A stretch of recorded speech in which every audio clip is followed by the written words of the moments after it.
ஒரு சாதாரண குடிமகனாக எனக்கு சில கேள்விகள்.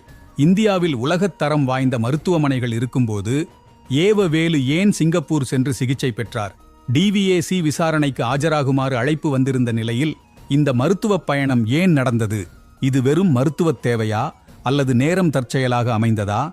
டிவிஏசி பதிவு செய்த வழக்கில் கரூர் உள்ளிட்ட பகுதிகளில் 2022ஆம் ஆண்டு சாலை திட்டங்களில் முறைகேடு நடந்ததாகவும் சுமார் 3.23 கோடி ரூபாய் பணம் பணிகள் நிறைவடைவதற்கு முன்பே வழங்கப்பட்டதாகவும் குற்றச்சாட்டுகள் முன்வைக்கப்பட்டுள்ளன. சமூக வலைதளங்களில் இன்னொரு விவாதமும் நடக்கிறது. ஏவவேலு தனது ஆரம்ப காலத்தில் பேருந்து நடத்துனராக பணியாற்றியதாக பொதுவாக கூறப்படுகிறது. பின்னர் அவர் அரசியலிலும் கல்வித்துறையிலும் முன்னேறினார்.